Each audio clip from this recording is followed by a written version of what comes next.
Hello everyone and welcome back to my channel maths का ब्रह्मास्त्र। हम लोग टाइम एंड वर्क कर रहे थे, राइट। हमने बेसिक कंसेप्ट भी सीखा एंड सम्स को भी प्रैक्टिस किया था।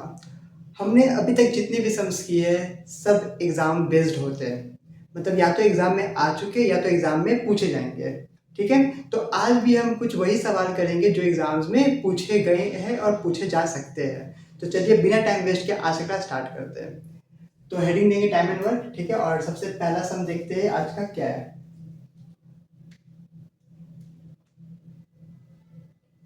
ठीक है, इस टाइप का सम हमने किया हुआ है, बस थोड़ा मतलब सिमिलर सम्स है। ठीक है, तो A and B can together together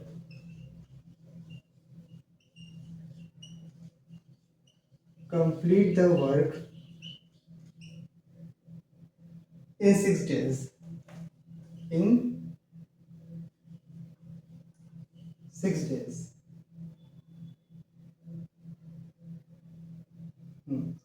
If A alone can do it in 10 days, if A alone can do it in 10 days,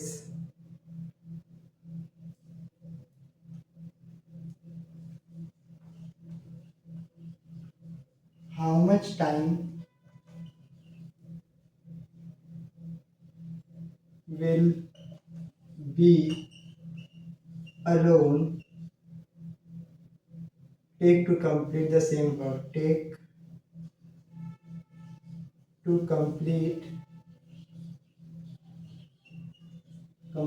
the same work.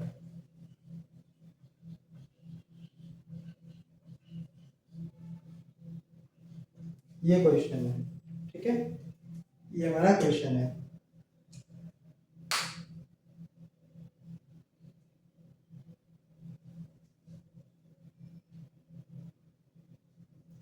So question है, ए और बी किसी काम को मिलके 6 दिन में खत्म करते हैं, ठीक है, और ए अकेला 10 दिन में करता है, तो बी अकेले कितने दिन में करेगा। सेम चीज है, कोई नया चीज यहाँ पे नहीं करना है।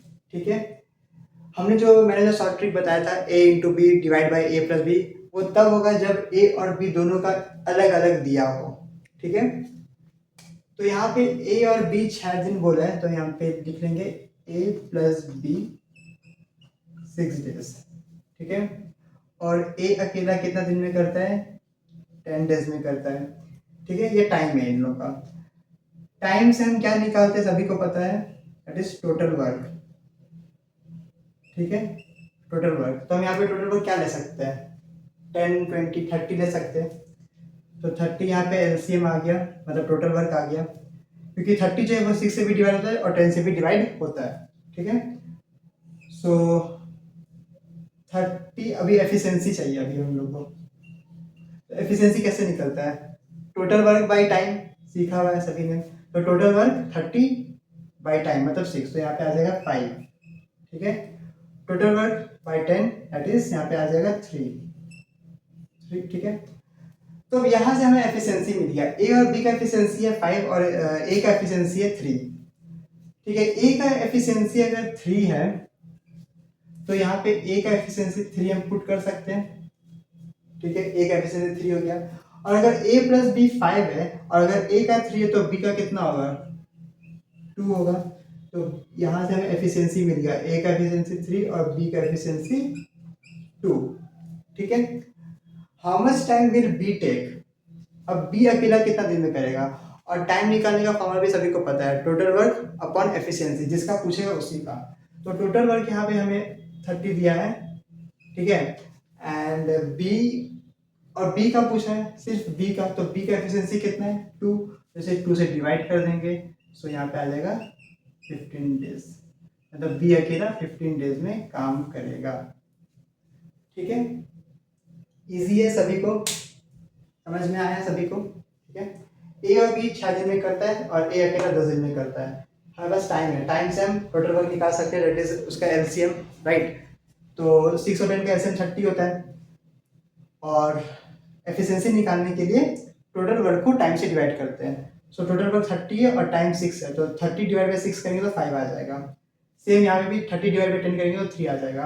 अब यहाँ पे देखो, यहाँ पे सिर्फ ए लिखा है, तो ए का एफिशिएंसी 3 है, ए का एफिशिएंसी 3 है, तो यहाँ पे हम ए का एफिशिएंसी 3 पुट कर सकते हैं। अब जब ए और बी दोनों को मिला के 5 और ए का 3, तो बचेगा कितना, 2, 5 माइनस 3 2 बचता है, तो बी का 2 हो गया। अब पूछा है बी को कितना टाइम लगेगा कंप्लीट करने में, तो टोटल वर्क अपॉन एफिशिएंसी, यही होता है टाइम का फॉर्मूला। सो टाइम का फॉर्मूला यही होता है ना, total work upon efficiency time, और सिर्फ हमें बी का चाहिए था ना, तो यहाँ पे मैंने बी लिख दिया। ठीक है, तो टोटल वर्क हमारा ये 30 है, टोटल वर्क 30 है, और बी का एफिशिएंसी कितना है 2, तो डिवाइड बाई 2, 15 डेज आंसर आ गया। क्लियर सभी को? ठीक है, इजी था ये सम। चलिए ठीक है।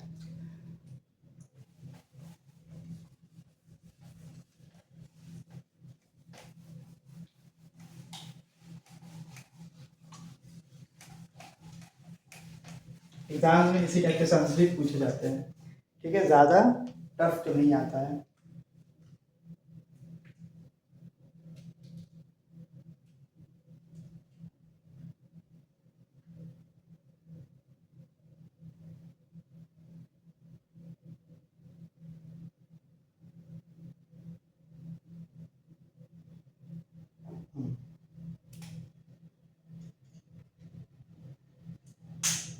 एक और क्वेश्चन है, अच्छा क्वेश्चन है ये भी। ठीक है,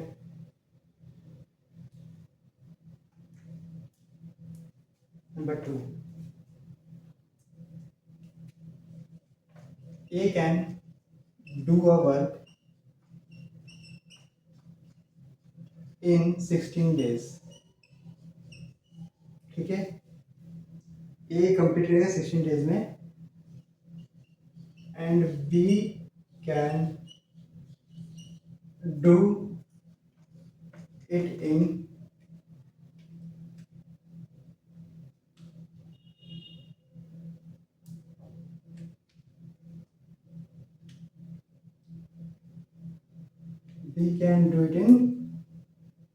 12 days।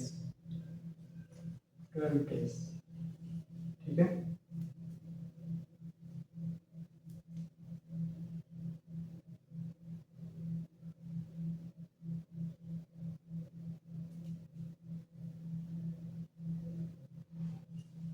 A and B worked together for 4 days and left.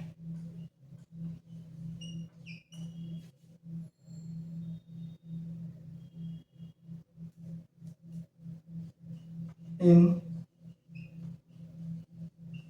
how many days B will complete the remaining work. ठीक है, ये क्वेश्चन है। ठीक है,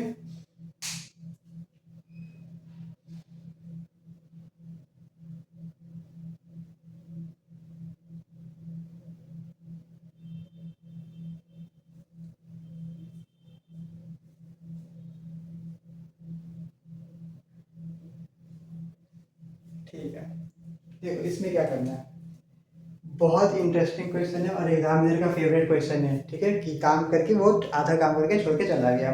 ठीक है, देखो क्या बोल रहे हैं, A can do a work in 16 days, मतलब ए किसी काम को 16 दिन में खत्म कर सकता है, and B can do it in 12 days, B किसी काम को 12 दिन में खत्म कर सकता है। A and B work together for 4 days, A और बी मिल के 4 डेज तक काम किया और फिर लेफ्ट कर दिया। सॉरी, यहाँ पे ए होगा। ठीक है, एंड ए लेफ्ट, फिर ए क्या किया, काम छोड़ के चला गया। In how many days B will complete the remaining work, जो काम ये लोग 4 दिन में किए, ठीक है, उसमें से 4 दिन में जितना भी काम हुआ टोटल काम में से, अब जितना काम बचा है उसको बी कितना दिन में करेगा। ठीक है, कितना बार रिमेनिंग वर्क भी दे देता है। ठीक है, तो निकालते हैं सेम तरीके से। यहाँ पे ए लिखेंगे, यहाँ पे बी लिखेंगे। ठीक है, ए कितने दिन में करता है, 16 दिन में। बी कितने दिन में करता है, 12 दिन में। ठीक है, इसका टोटल वर्क क्या हो सकता है, 48 हो सकता है। टोटल वर्क 48 हो सकता है, क्योंकि 48 दोनों से डिविजिबल है, दोनों के टेबल में आता है। ठीक है, तो यहाँ पे एफिशिएंसी हम निकाल लेंगे, यहाँ पे एफिशिएंसी निकाल लेंगे। तो 48 को जब 16 से डिवाइड करेंगे तो यहाँ पे 3 आ जाएगा, और 42 को जब 12 से करेंगे तो यहाँ पे 4 आ जाएगा। तो हमारे पास ए और बी का एफिशिएंसी आ गया। ठीक है, ए और बी का एफिशिएंसी आ गया। अब ए और be together work for 4 days and A left. अब ये लोग जो 4 दिन तक काम किया, ये लोग अपना अपना एफिशिएंसी से काम किया होगा, यस और नो? ये लोग अपना अपना एफिशिएंसी से ही काम करेगा। तो ए काम करेगा 3 एफिशिएंसी के साथ, और बी काम करेगा 4 एफिशिएंसी के साथ। मतलब टोटल ये लोग मिलके, A and B work together, ये लोग मिलके 7 एफिशिएंसी के साथ काम किया है। और कितने दिन तक काम किया है, 4 days तक काम किया है। तो 7 into 4 मतलब ये लोग 28 काम मिलके कर चुका है। ठीक है, ये लोग टुगेदर 28 काम कर चुका है। तो 28 48 टोटल काम है, जिसमें से 28 काम हो चुका है। तो बी बाकी काम, ठीक है, बचा हुआ काम, रिमेनिंग वर्क कितने दिन में खत्म करेगा। रिमेनिंग वर्क पहले फाइंड करना होगा हमें। टोटल वर्क में से जितना हो चुका माइनस कर देंगे, तो 48 माइनस 28, यहाँ पे कितना बचा, 20 बचा। ठीक है, 20 हमारा रिमेनिंग वर्क है, RW मतलब रिमेनिंग वर्क है 20। तो बी कितने दिन में खत्म करेगा, सो 20 डिवाइड, बी का एफिशिएंसी कितना है, 4 4 4 1 4 4 5 से 20, तो 5 days इसका आंसर हो जाएगा। Clear clear clear. ठीक है, इजी इजी इजी। फिर से समझ लेते हैं, ए 16 दिन में काम खत्म कर सकता है, बी 12 दिन में कर सकता है। टोटल वर्क निकालना सभी को आगे, रेट इज 48, मतलब जो दोनों से डिविजिबल हो। एफिशिएंसी निकालेंगे, टोटल वर्क अपन टाइम। टोटल वर्क 48/16 3, 48/12 4, तो 3, ए का एफिशिएंसी 3, बी का एफिशिएंसी 4 आ गया। ये लोग टुगेदर काम किया है। तो अब जब कोई काम करे तो वो अपना एफिशिएंसी से तो काम करेगा ना। तो ए का एफिशिएंसी 3, बी का 4, तो टोटल एफिशिएंसी 7 हो गया हमारे पास। वर्क टुगेदर मतलब 7 एफिशिएंसी के साथ दोनों जन मिलकर काम किया एंड 4 days तक किया, तो 7 into 4 28 आ गया। अब 48 टोटल काम था, जिसमें 28 काम हो चुका है और ए चला गया छोड़ के। अब तो 48 माइनस 28 20 आया, रिमेनिंग वर्क 20 आया। बी कितने दिन में खत्म करेगा, सो 20 अपॉन बी का एफिशिएंसी विच इज 4, तो 20/4 5। Easy easy easy easy. ठीक है, कभी कभी ये भी दे देगा कि A and B work together for 4 days, बस इतना देगा। और फिर बोलेगा कि जो बचा हुआ काम है वो दोनों ही मिलके कितना दिन में खत्म करेगा। कभी कभी ऐसा भी होता है। ठीक है ठीक है ठीक है, तो ये समझ में आ गया सभी को। ठीक है, सभी लोग इसका स्क्रीनशॉट लेंगे।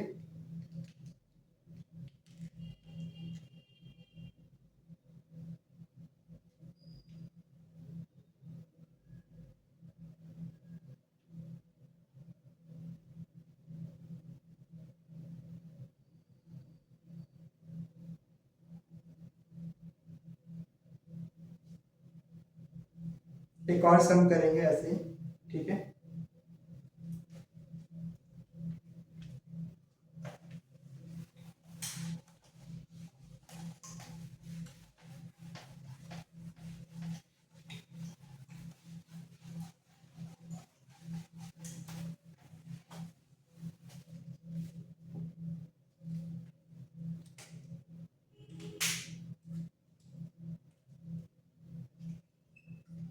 सेम सिमिलर सम है। ठीक है, देखते हैं क्वेश्चन।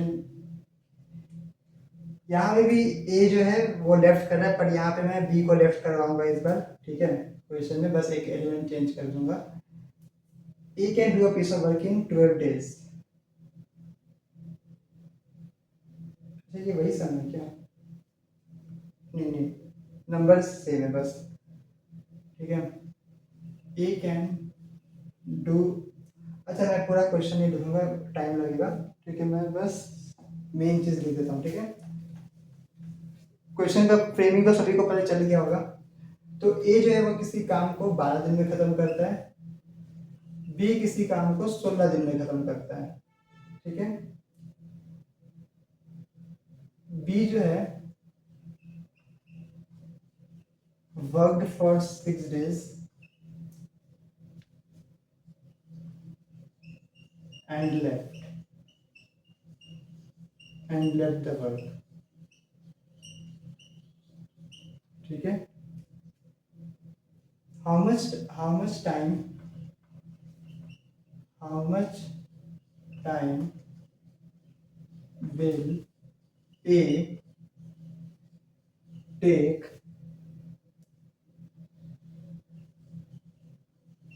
to complete the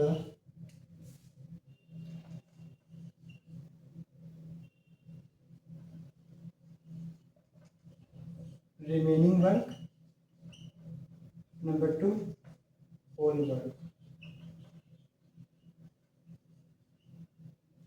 ठीक है। ये क्वेश्चन है, मैंने इसमें 2 चीज बस चेंज किया है, मैंने नंबर 2 खुद से ऐड किया ये वाला, एंड यहाँ पे मैंने यहाँ पे ए लेफ्ट करा था, मैंने बी को लेफ्ट करवा दिया, ठीक है।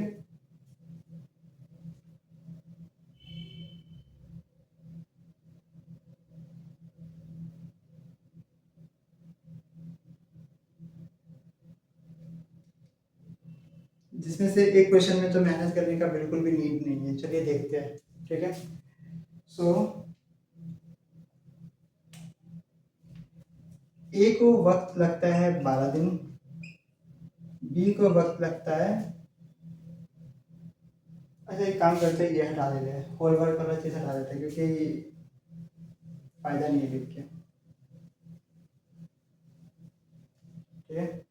सो ए को 12 दिन, बी को 16 दिन लगता है, ठीक है। एफिशिएंसी वही आएगा 48 अभी भी, ठीक है, सभी को पता है टोटल वर्क ये 48 आया। एफिशिएंसी यहाँ हम निकाल सकते हैं, 48/12 करेंगे तो 4 आएगा, एंड 48/3 करेंगे 16 करेंगे तो यहाँ पे 3 आ जाएगा, ठीक है, ठीक है। सो बी क्या किया इस बार, 6 days काम किया एंड लेफ्ट द वर्क, ठीक है। वहां पे ए भी मिलके काम कर रहा था और फिर चला गया, यहाँ पे बी सिर्फ 6 दिन तक काम किया और काम करके चला गया, तो बी ने काम किया, ठीक है। तो बी ने क्या किया, सीरियस से काम किया 3 एफिशिएंसी के साथ, ठीक है। तो बी ने 6 दिन काम किया 3 एफिशिएंसी, मतलब 18 काम वो कर चुका है, ठीक है। मान लो 48 टॉयज बनाना था, बी ने 18 बना दिया है, ठीक है। How much time will A take to complete the remaining work, अब जो बचा हुआ काम है उसको ए कितने दिन में खत्म करेगा, तो टोटल वर्क हमारे पास 48 है, जिसमें से 18 काम बी ने कर चुका है, तो 0 3, सो ए कितने दिन में उस काम को खत्म करेगा, ठीक है। तो ए कितने दिन में खत्म करेगा, रिमेनिंग वर्क पूछा है, तो ये हमारा रिमेनिंग वर्क है, रिमेनिंग वर्क कितना है 30, एंड ए का एफिशिएंसी कितना है 4, सो 4 से जब हम इसे डिवाइड करेंगे तो ये डिवाइड होगा, मतलब आंसर आएगा पॉइंट में आएगा, गाइस आई गेस, है ना। 4 7 से 28, 24 मतलब 7.5 डेज, ठीक है। 7.5 डेज में वो काम खत्म कर लेगा, इजी है, इजी है। मैंने होल वर्क इसलिए हटाया क्योंकि अगर ए का होल वर्क हमें फाइंड करना है तो ऑब्वियस बात है, ए को जब 12 दिन लगे तो 12 ही उसका आंसर होगा, है ना। जब ए को 12 दिन लग रहा है पूरा काम खत्म करने में, तो होल वर्क ढूंढने का फायदा ही क्या है, यहाँ पे तो आंसर ऑलरेडी क्वेश्चन में दिया हुआ है, ठीक है। सो ए को 12, बी को 16, एलसीएम 48, इतना पार्ट तो सभी को क्लियर है, ठीक है। बी 6 दिन तक काम किया, तो वो 3 एफिशिएंसी से 6 दिन तक काम किया, तो 18 काम उसने कर लिया, तो 49 से 18 30 बचा यहाँ पे, रिमेनिंग वर्क 30, सो एक ए रिमेनिंग वर्क कितना टाइम में खत्म करेगा, सो 30 total remaining work by efficiency that is 4, तो 7.5 डेज आ गया। अगर यहाँ पे ए का बात हम लोग करते हैं तो एक अगर हम लोग बात करते हैं यहाँ पे एक ए 6 डेज में काम करें डेव द वर्क, तो ए का एफिशिएंसी 4 है, तो 6 मल्टीप्लाई बाई 4 होता, वो 24 हो जाता। फिर 48 में से 24 माइनस करते तो 24 ही बचता, और फिर उसे हम 3 से डिवाइड करते हैं, ठीक है, उसे हम 3 से डिवाइड करते हैं। एक मैं यहाँ पे साइड में एक बार करके दिखा देता हूँ, ठीक है। ये मैंने बी का यहाँ पे लिखा था ना, बी का 6 इंटू ये 18 डेज, ठीक है। अब देखो, अगर यही अगर यहाँ पे ए होता, ठीक है, if A worked for 6 days, तो हम क्या करते हैं, 6 लिखते, मल्टीप्लाई करते 4 का, ए का एफिशिएंसी 4 से, तो यहाँ पे आ जाता है 24, ठीक है। 24 का मतलब ए ने कर दिया है, तो 48 में से 24 माइनस करते हैं हम, तो यहाँ पे 24 बचता, ठीक है, रिमेनिंग वर्क। और फिर उसे बी कितने दिन में खत्म करता, तो 24 अपॉन बी का एफिशिएंसी रेट इज 3, सो 3 1 3, 3 8 24, तो 8 डेज इसका आंसर आ जाता। क्लियर? तो ये ऐसे होता है, समझ में आ गया सभी को? ठीक है, ठीक है, ठीक है, ठीक है।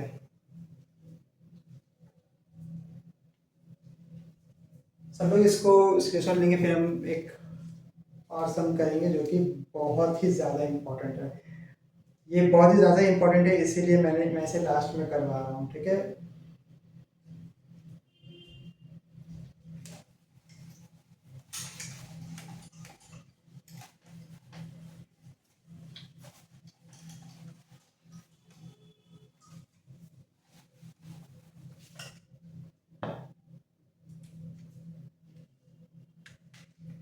ठीक है, चलो, क्वेश्चन है,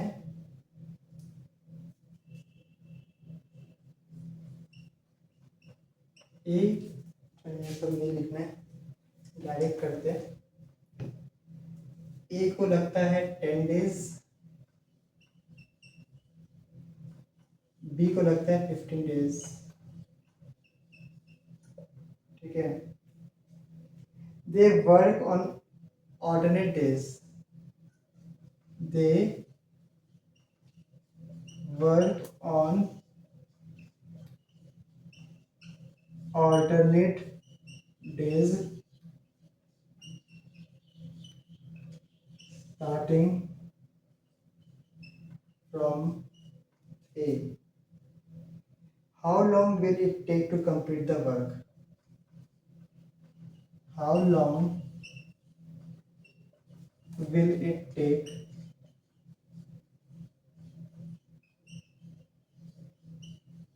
to complete the work? ये क्वेश्चन है, सभी लोग पढ़ेंगे और आराम से समझेंगे इसको।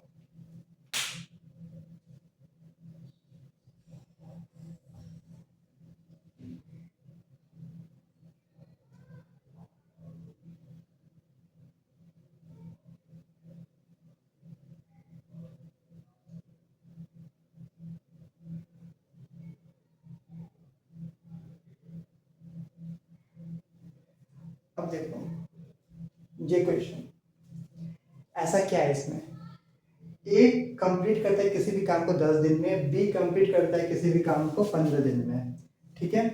दे work on alternate days starting from A, इसका मतलब क्या है कि फर्स्ट डे ए काम करेगा अकेला, सेकेंड डे बी काम करेगा अकेला, फिर थर्ड डे ए काम करेगा अकेला, फिर फोर्थ डे बी काम करेगा अकेला, वो होता है ऑल्टरनेट डेज, मतलब एक एक दिन गैप करके, ठीक है। So they work on alternate days starting from A, और ए स्टार्ट कर रहा है यहाँ पे। How long will it take to complete the work, तो कितना टाइम लगेगा वर्क को कंप्लीट होने में, ठीक है। तो ऑल्टरनेट डेज का मतलब समझ में आ गया। इसका बस एक ही ट्रिक है, ट्रिक भी क्या मतलब एक प्रोसेस है, उसको आपको याद रखना है, ठीक है। तो हम लोग क्या करेंगे, पहले सबसे पहले एक लाइन लिखेंगे कि ए प्लस बी इन 2 डेज, मतलब वो लोग 2 दिन में काम खत्म कर रहा है, मतलब 2 दिन काम कर रहा है, सॉरी 2 दिन में काम खत्म नहीं कर रहा है, 2 दिन काम कर रहा है, मतलब ए फिर बी फिर ए फिर बी फिर ए फिर बी ऐसे करके, ठीक है। तो 2 दिन ऑल्टरनेट डेज तो वही हो गया ना, 2 डेज में दोनों जन ही काम कर रहा है। ठीक है, पहला दिन ए काम किया, मतलब ए ने काम कर लिया, फिर दूसरा दिन बी ने काम किया, तो मतलब 2 दिन में दोनों ने ही काम किया। सो ए प्लस बी इन 2 डेज। ठीक है, ए का कितना है 10 डेज है तो 1/10 ले लेंगे यहाँ पे, प्लस बी का कितना है 15 डेज है तो 1/15 ले लेंगे यहाँ पे। यहाँ पे कितना आ जाएगा 30 आ जाएगा शायद। तो 10 के 30 होता है 3 into 1 3 प्लस 15 2 का 30 होता है 2 into 1 2, तो यहाँ पे आएगा 5/30। सो 5 अंदर 5 5 से 30। इतना तो क्लियर हो गया सभी को कि ए और बी मिलके 2 दिन काम कर रहा है। सो 2 दिन का वो लोग का एफिशिएंसी ये 1/6 आ गया फ्रैक्शन में। ठीक है, ठीक है, ठीक है। How long will it take to complete the work, तो वर्क खत्म होने में कितना दिन लगेगा। सो 2 डेज है यहाँ पे हमारे पास, ए प्लस बी 2 डेज है हमारे पास, मल्टीप्लाई हो जाएगा ये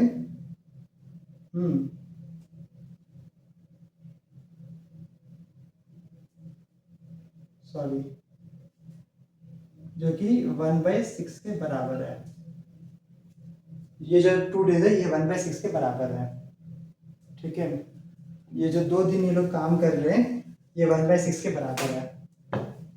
ठीक है, सो ये 2 डेज जो है ये 1/6 के बराबर में है। क्या हो रहा है ये बार बार, इज इक्वल्स टू 1/6। ठीक है, तो टोटल टाइम कितना लगेगा, बस कुछ नहीं करना है, इस 6 को इस 2 से मल्टीप्लाई कर देना है, तो यहाँ पे आंसर हमारा आ जाएगा 12 डेज। That's all. ठीक है, ए प्लस बी 2 दिन काम कर रहा है, 2 दिन में काम नहीं कर रहा, 2 दिन काम कर रहा है। ठीक है, पहला दिन ए फिर बी फिर ए फिर बी, ऐसे करके दोनों जन ने ही मिलके 2 दिन काम किया है। ठीक है, ऐसे नहीं कि सिर्फ ए काम करे या बी काम करे, नहीं, ऑल्टरनेट स्टार्टिंग फ्रॉम ए हो या स्टार्टिंग फ्रॉम बी हो, डजंट मैटर। ठीक है, काम दोनों 2 दिन में ही कर रहे हैं। सो ए का 1/10 है, 10 था तो 1/10 हो गया, बी का 15 था 1/15 हो गया। एलसीएम लेना सभी को आता होगा, तो 1/6 आ गया काटने के बाद। जो 2 दिन आएगा वो 1/6 के बराबर होगा, जो 2 दिन आएगा वो 1/6 के बराबर होगा। सो बस कुछ नहीं करना है, उसी को हमें मल्टीप्लाई कर देना है, मतलब क्रॉस मल्टीप्लिकेशन करना है। 6 जो है वो 2 से मल्टीप्लाई हो गया, तो 12 डेज हमारा आंसर आ गया। ठीक है, तो ये ऑल्टरनेटिव वाला क्वेश्चन पूछते हैं कई बार नहीं भी पूछते हैं, लेकिन काफ़ी बार देखा गया है 50-50% चांस होता है इस टाइप के क्वेश्चन के आने का। तो आज के लिए बस इतने ही, ये लास्ट सम था हमारा जो कि मैंने आपको लास्ट में कराया क्योंकि इम्पोर्टेंट था ये। सो आज हमने जितने भी क्वेश्चंस किए, आज क्या स्टार्टिंग से लेकर अभी तक हमने जितने भी क्वेश्चंस किए हैं वो सभी exam based, exam oriented questions है। ठीक है, तो आई होप आप सभी उसको प्रैक्टिस करते होंगे। और आज जो हमने ये क्वेश्चंस किया ये भी इम्पोर्टेंट था, अच्छे अच्छे क्वेश्चंस थे आज, आपने भी नोटिस किया होगा। ठीक है, तो आज के लिए बस इतने ही रखते हैं, और इसी के साथ हमारा जो ये टाइम एंड वर्क का चैप्टर है वो खत्म होता है। जैसे कि मैंने आपको हमेशा बताया कि अगर कोई वेरिएबल बेस्ड सम्स होगा तो वो मैं करवाऊंगा, बट वो मिक्स में करवाऊंगा। ठीक है, क्योंकि मैंने अभी लास्ट मैंने जो चैप्टर करवाया था, मतलब लास्ट नहीं, जो एवरेजेस फिर एजेस, उसका भी मेरे पास वेरिएबल बेस्ड क्वेश्चंस मेरे पास है। ठीक है, मुझे मिले, तो मैं वो बाद में ही करवाऊंगा सभी को। तो इसके भी वेरिएबल बेस्ड क्वेश्चंस कलेक्ट करके सबको साथ में करवाऊंगा मैं। ठीक है, तो ऐसे अगर देखा जाए तो अभी तक हमने जितने भी क्वेश्चंस किए वो काफ़ी अच्छे थे और काफ़ी एग्जाम बेस्ड और इंटरेस्टिंग क्वेश्चंस थे। ठीक है, तो इसी के साथ ये क्वेश्चन के साथ हमारा टाइम एंड वर्क आज समाप्त, आज खत्म। ठीक है, तो नेक्स्ट क्लास में हम न्यू चैप्टर स्टार्ट करेंगे, और आज के लिए बस इतने ही रखते हैं। और अगर आज का ये वीडियो, ये क्वेश्चन, ये सेशन पसंद आया हो तो वीडियो को लाइक, कमेंट एंड शेयर करें। तब तक के लिए bye bye, take care, thank you.